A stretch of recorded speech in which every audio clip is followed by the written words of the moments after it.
Hello दोस्तों, स्वागत है आपका द एग्जाम ट्यूटर में।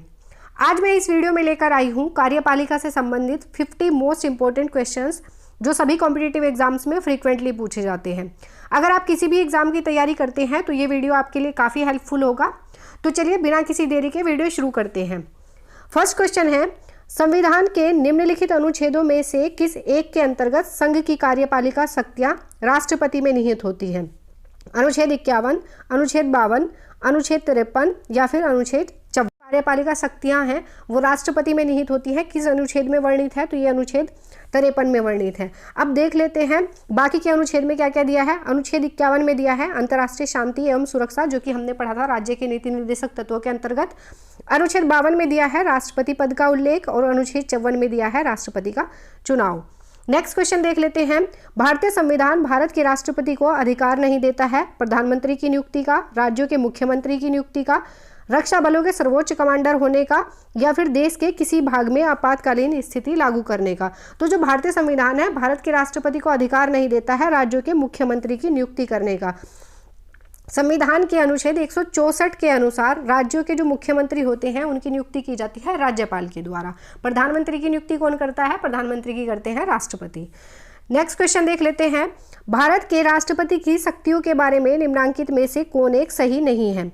राष्ट्रपति को सर्वोच्च न्यायालय के परामर्श को स्वीकार करना चाहिए, आपातकालीन शक्तियां, राज्यों में राष्ट्रपति शासन को आगे बढ़ाने की शक्ति, या फिर राष्ट्रपति सर्वोच्च न्यायालय के परामर्श को स्वीकार अथवा अस्वीकार कर सकता है।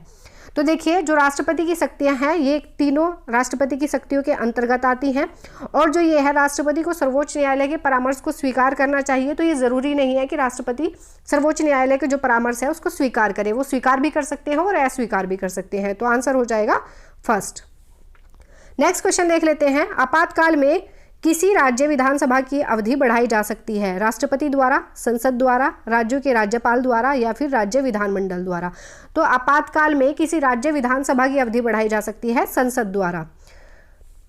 अब इसके बारे में देख लेते हैं, राज्य विधानसभा का जो कार्यकाल होता है राष्ट्रीय आपातकाल की स्थिति में संसद के कानून द्वारा एक बार में 1 वर्ष के लिए बढ़ाया जा सकता है, यानी कि 1 साल में सिर्फ एक साल के लिए बढ़ाया जा सकता है, मतलब एक बार में, और अधिकतम 3 वर्षों के लिए ही बढ़ाया जा सकता है।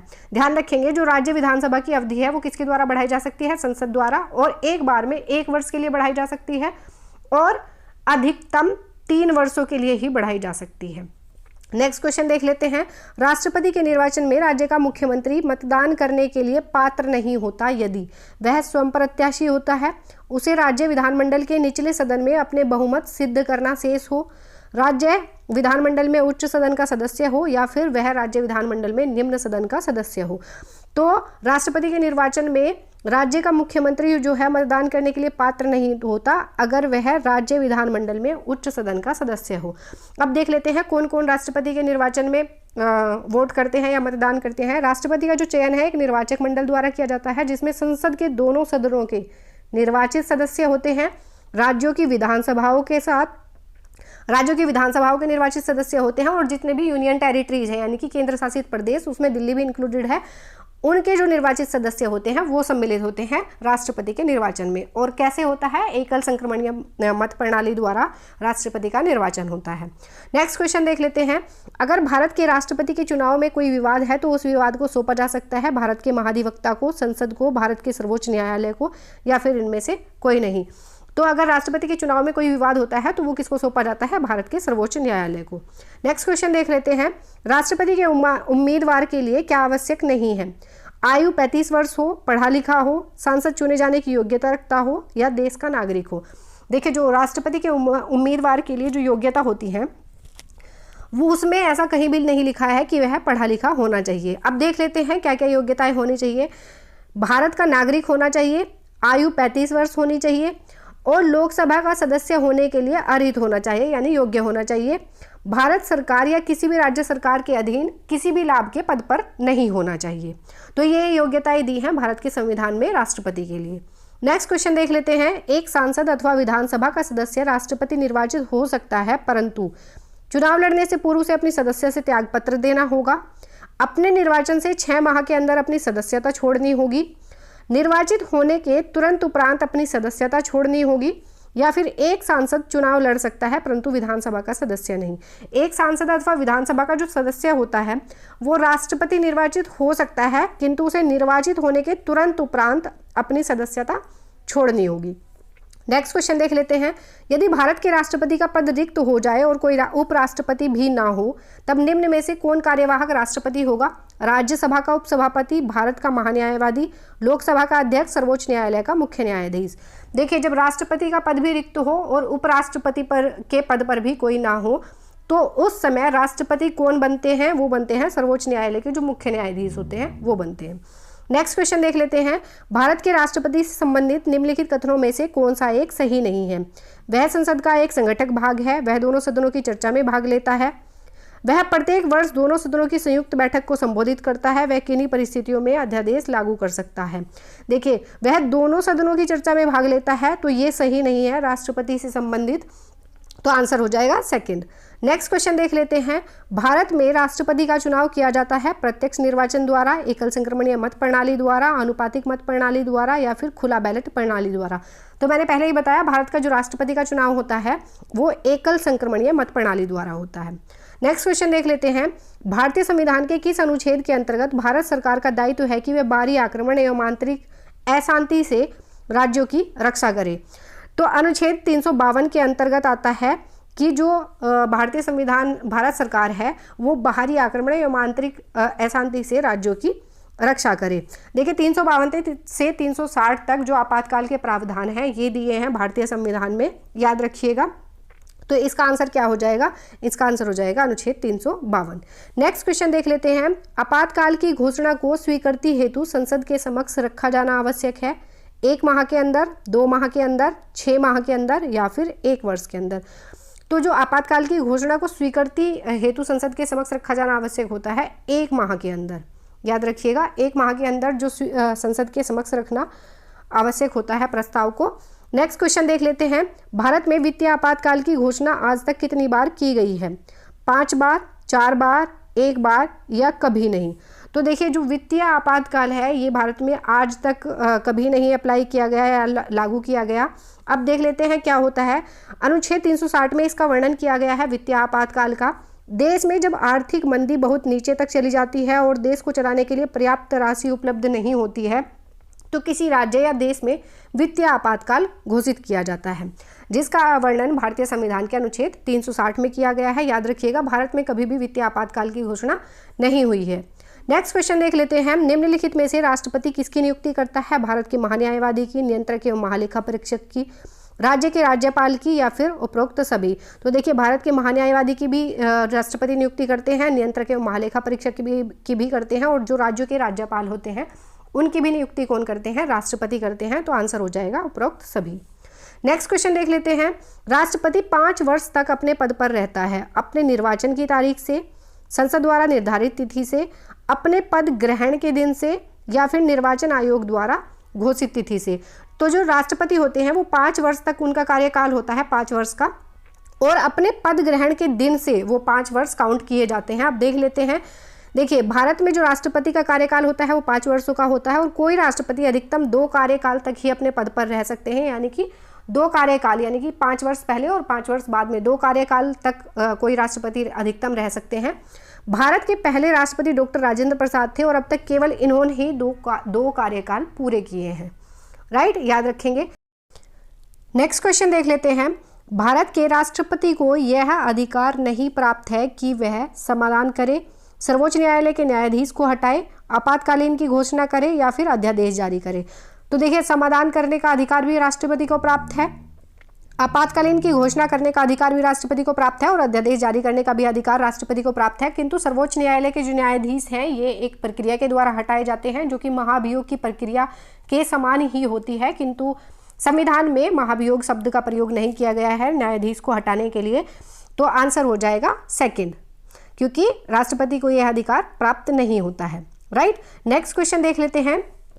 एक विधेयक जो संसद में प्रस्तुत किया जाता है कौन सी प्रक्रिया के बाद अधिनियम बन जाता है? जब वह संसद के दोनों सदनों द्वारा पारित हो जाता है, जब राष्ट्रपति अपनी सहमति दे देते हैं, जब प्रधानमंत्री इस पर हस्ताक्षर कर देते हैं या फिर जब सर्वोच्च न्यायालय से केंद्रीय संसद के अधिकार क्षेत्र में होना घोषित करते हैं?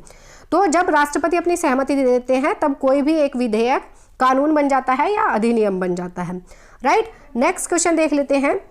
यदि मृत्यु, त्यागपत्र एवं हटाए जाने की स्थिति में भारत के राष्ट्रपति का पद रिक्त हो जाए तो उस पद का कार्यभार कौन संभालेगा? प्रधानमंत्री, सुप्रीम कोर्ट के मुख्य न्यायाधीश, उपराष्ट्रपति या फिर उपरोक्त में से कोई नहीं।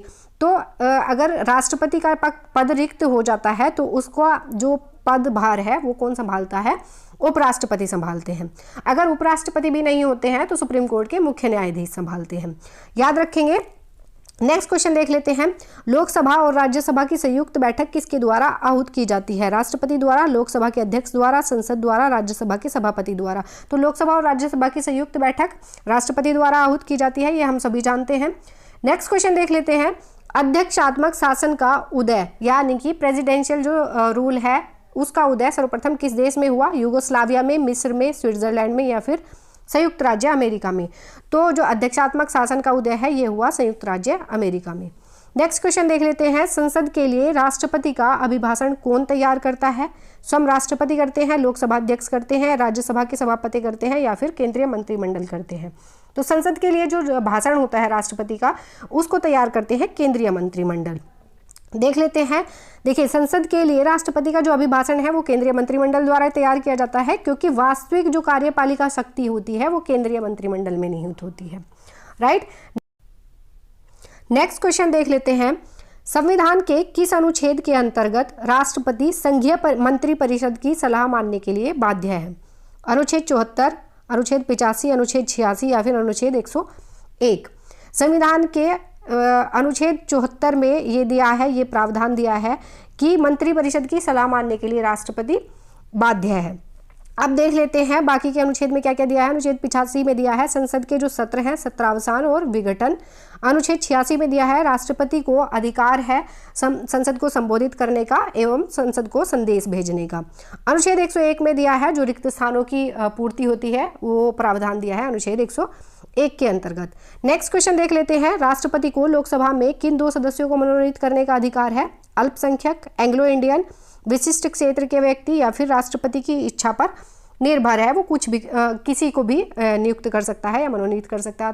तो ऐसा नहीं है। जो 2 एंग्लो इंडियन होते हैं, 2 एंग्लो इंडियन सदस्यों को मनोनीत करने का अधिकार किसके पास है? राष्ट्रपति के पास है। नेक्स्ट क्वेश्चन है अध्यादेश जारी करने का अधिकार राष्ट्रपति का कौन सा अधिकार है? विधायी, प्रशासनिक, न्यायिक या फिर वैयक्तिक? तो अध्यादेश जारी करने का अधिकार विधायी अधिकार है। नेक्स्ट क्वेश्चन देख लेते हैं। भारत के राष्ट्रपति के पास कौन सी वीटो शक्तियां हैं? पूर्ण वीटो, पॉकेट वीटो, निलंबित वीटो या फिर उपरोक्त सभी? तो देखिए ये तीनों प्रकार की जो वीटो पावर हैं ये तीनों राष्ट्रपति के पास होती हैं। आंसर हो जाएगा उपरोक्त सभी। अब देख लेते हैं कौन कौन सी हैं। देखिए पूर्ण वीटो, विधेयक पर सहमति रोकने की जो राष्ट्रपति की शक्ति है उसको पूर्ण वीटो कहा जाता है। निलंबित वीटो किसे कहा जाता है? विधेयक को विचार के साथ या बिना विचार किए संसद को लौटाने की जो राष्ट्रपति की शक्ति होती है उसको निलंबन वीटो कहा जाता है। देखिए जब बिना विचार किए लौटा दिया जाता है तो उसको निलंबन वीटो कहा जाता है, और अगर पूर्ण वीटो, विधेयक पर सहमति रोकने की जो राष्ट्रपति की शक्ति होती है उसको पूर्ण वीटो कहा जाता है। पॉकेट वीटो किसे कहा जाता है? विधेयक पर कार्रवाई न करने की राष्ट्रपति की जो शक्ति होती है वो पॉकेट वीटो कही जाती है। नेक्स्ट क्वेश्चन देख लेते हैं। निम्न में से कौन सा संवैधानिक विशेषाधिकार राष्ट्रपति का नहीं है? साधारण बिल को पुनर्विचार हेतु लौटाना, वित्तीय बिल को पुनर्विचार हेतु लौटाना, लोकसभा को भंग करना या फिर प्रधानमंत्री की नियुक्ति करना। तो वित्तीय बिल को पुनर्विचार हेतु लौटाना ये संवैधानिक विशेषाधिकार नहीं है राष्ट्रपति का। नेक्स्ट क्वेश्चन देख लेते हैं। भारतीय संविधान के अनुच्छेद 352 के अनुसार राष्ट्रीय आपात की घोषणा निम्नलिखित में से किन परिस्थितियों में की जा सकती है? संवैधानिक मशीनरी की विफलता, आक्रमण, आंतरिक अशांति या फिर युद्ध, बाह्य आक्रमण अथवा सशस्त्र विद्रोह। तो जो अनुच्छेद 352 है इसमें दिया है नेशनल इमरजेंसी के बारे में, इसमें प्रावधान दिया है राष्ट्रीय आपातकाल के बारे में। तो ये की जाती है युद्ध या बाह्य आक्रमण या फिर सशस्त्र विद्रोह हो जाते हैं, उसके संबंध में जो आपातकाल की घोषणा की जाती है उसका वर्णन दिया है अनुच्छेद 352 के अनुसार 352 में। नेक्स्ट क्वेश्चन देख लेते हैं। राष्ट्रीय आपातकाल में लोकसभा की अवधि नहीं बढ़ाई जा सकती, जब तक आपातकाल रहे तब तक के लिए बढ़ाई जा सकती है, केवल 1 वर्ष के लिए बढ़ाई जा सकती है या फिर आपातकाल की समाप्ति तक बढ़ाई जा सकती है, किंतु एक समय में केवल 1 वर्ष के लिए ही बढ़ाई जा सकती है। तो आंसर क्या हो जाएगा? 4th क्योंकि आपातकाल की समाप्ति तक बढ़ाई जा सकती है, ये हमने पहले ही पढ़ा है कि केवल एक समय में 1 वर्ष के लिए बढ़ाई जा सकती है, और अधिकतम कितने वर्षों के लिए बढ़ाई जा सकती है? 3 वर्षों के लिए। नेक्स्ट क्वेश्चन देख लेते हैं, राष्ट्रपति लोकसभा को कब भंग कर सकते हैं? भारत के प्रधान न्यायाधीश की अनुशंसा पर, लोकसभा की अनुशंसा पर, केंद्रीय मंत्रिमंडल की अनुशंसा पर, या फिर राज्यसभा की अनुशंसा पर? तो राष्ट्रपति लोकसभा को भंग कर सकते हैं केंद्रीय मंत्रिमंडल की अनुशंसा पर। नेक्स्ट क्वेश्चन देख लेते हैं, भारतीय संविधान के किस अनुच्छेद के अंतर्गत राष्ट्रपति संसद के दोनों सदनों द्वारा पारित किसी बिल पर अपनी स्वीकृति रोक सकते हैं? अनुच्छेद 63 में, अनुच्छेद 108 में, अनुच्छेद 109 में, या फिर अनुच्छेद 111 में? ये प्रावधान दिया है अनुच्छेद 11 में कि भारतीय संविधान के अनुसार राष्ट्रपति संसद के दोनों सदनों द्वारा पारित किसी भी बिल पर अपनी स्वीकृति रोक सकते हैं या असहमति जता सकते हैं। अब देख लेते हैं अनुच्छेद 63 में क्या दिया है, भारत का एक उपराष्ट्रपति होगा। अनुच्छेद 108 में दिया है किसी विधेयक, धन विधेयक को छोड़कर किसी भी विधेयक जो कि संसद के दोनों सदनों में गतिरोध उत्पन्न करता हो, राष्ट्रपति दोनों सदनों का संयुक्त अधिवेशन बुला सकते हैं अनुच्छेद 108 के अनुसार।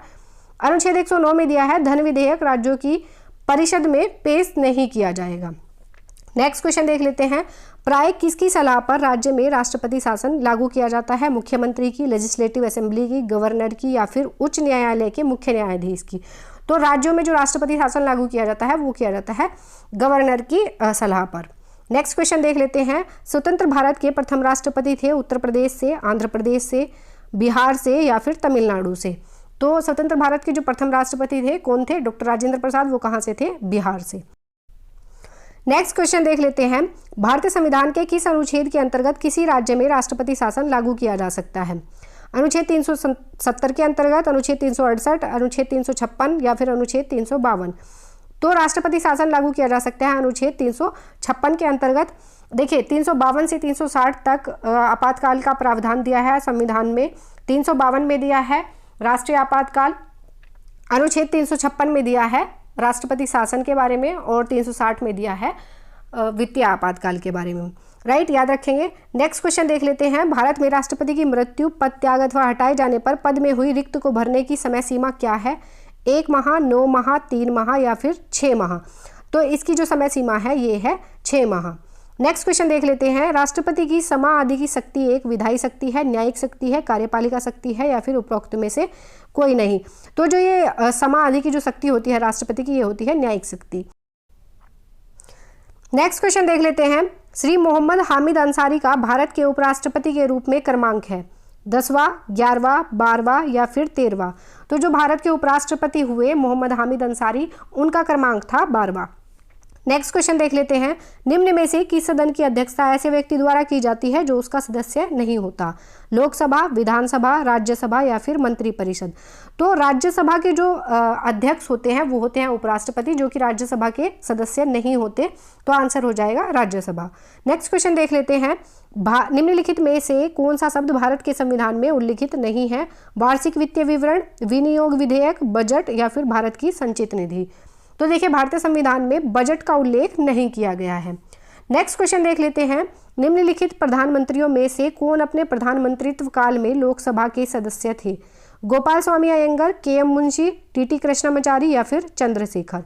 तो चंद्रशेखर जो थे ये अपने प्रधानमंत्रित्व काल में लोकसभा के सदस्य थे। नेक्स्ट क्वेश्चन देख लेते हैं, राज्यसभा का सभापति कौन होता है? राष्ट्रपति, उपराष्ट्रपति, प्रधानमंत्री, या फिर लोकसभा के अध्यक्ष? तो मैंने पहले ही बताया राज्यसभा के जो सभापति होते हैं वो होते हैं उपराष्ट्रपति। नेक्स्ट क्वेश्चन देख लेते हैं, निम्नलिखित में से कौन सा आधिकारिक दस्तावेज भारत से संबंधित है? हरित पत्र, श्वेत पत्र, पीत पुस्तिका, या फिर नीली पुस्तिका? तो जो श्वेत पत्र है ये भारत से संबंधित है। देख लेते हैं क्या होता है। श्वेत पत्र एक प्रकार का लिखित आधिकारिक दस्तावेज होता है जिसमें सरकार या कोई राजनीतिक पार्टी, कंपनी या कोई संस्था किसी विशेष मुद्दे, नीति या समस्याओं पर अपना विचार, जानकारी साझा करती है। सरकार अपना श्वेत पत्र पूरे देश के लिए भारतीय संसद में पेश करती है। यह एक अत्यंत संवेदनशील और पूर्ण सत्य पर आधारित दस्तावेज होता है। याद रखेंगे श्वेत पत्र किससे संबंधित है? भारत से संबंधित है। नेक्स्ट क्वेश्चन देख लेते हैं, स्वतंत्र भारत के प्रथम वित्त मंत्री कौन थे? श्री गुलजारी लाल नंदा, श्री जॉन मथाई, श्री कृष्णमाचारी, श्रीमती सरोजिनी नायडू? तो जो पहले वित्त मंत्री थे वो थे Shri John Mathai. Next question देख लेते हैं, संविधान में मंत्रिमंडल शब्द का एक ही बार प्रयोग हुआ है, अनुच्छेद 352 में, अनुच्छेद 74 में, अनुच्छेद 356 में या फिर अनुच्छेद 76 में। तो मंत्रिमंडल शब्द का प्रयोग सिर्फ एक बार हुआ है, अनुच्छेद 352 में। नेक्स्ट क्वेश्चन देख लेते हैं, मंत्रिपरिषद के विरुद्ध अविश्वास प्रस्ताव लाने के लिए लोकसभा के सदस्यों की संख्या होनी चाहिए 50, 30, 60 या फिर 40। तो अविश्वास प्रस्ताव लाने के लिए लोकसभा के जो सदस्य हैं उनकी संख्या होनी चाहिए 50। नेक्स्ट क्वेश्चन देख लेते हैं, भारत के किस प्रधानमंत्री की मृत्यु देश के बाहर हुई? जवाहरलाल नेहरू, मोरारजी देसाई, लाल बहादुर शास्त्री या फिर चरण सिंह। तो जो लाल बहादुर शास्त्री हैं उनकी जो मृत्यु है वो देश के बाहर हुई। देख लेते हैं इनके बारे में। लाल बहादुर शास्त्री भारत के दूसरे प्रधानमंत्री थे जिन्होंने 9 जून 1964 से 11 जनवरी 1966 तक इस पद पर कार्य किया। 11 जनवरी 1966 को उन्हें यूएसएसआर, आज के टाइम में जिसे रूस कहा जाता है, उनकी मृत्यु जहर देने की वजह से हुई। 1965 के भारत पाकिस्तान युद्ध को समाप्त करने के लिए उनके और पाकिस्तान के राष्ट्रपति मोहम्मद अयूब खान के बीच शांति वार्ता के दौरान ताशकंद, जो कि अब उज्बेकिस्तान में है, में उनकी मृत्यु हुई। याद रखेंगे, ताशकंद में जो ताशकंद समझौता हुआ था उसमें उनकी मृत्यु हुई थी। और उस टाइम पे ये यूएसएसआर में था, यानी कि रसिया में था, और अभी कहाँ पर है? ये उज्बेकिस्तान में है। नेक्स्ट क्वेश्चन देख लेते हैं, कैबिनेट का तात्पर्य है शासन के सभी मंत्रीगण, कैबिनेट स्तर के मंत्री, अपने सचिवों के साथ कैबिनेट स्तर के मंत्री या फिर राज्य मंत्रीगण। तो कैबिनेट स्तर के जो मंत्री हैं उसे कहा जाता है कैबिनेट। नेक्स्ट क्वेश्चन देख लेते हैं, संसदीय शासन में वास्तविक कार्यपालिका शक्ति किसके पास होती है? संसद के, प्रधानमंत्री के, राष्ट्रपति के या फिर उपराष्ट्रपति के। तो जो संसदीय शासन में वास्तविक जो शक्ति होती है, कार्यपालिका शक्ति, ये होती है प्रधानमंत्री के पास। नेक्स्ट क्वेश्चन देख लेते हैं, लोक निधि का अभिभावक किसे कहा जाता है? राष्ट्रपति को, नियंत्रक एवं महालेखा परीक्षक को, संसद को या फिर मंत्रिपरिषद को। जो लोक निधि होती है उसका अभिभावक कहा जाता है नियंत्रक एवं महालेखा परीक्षक को।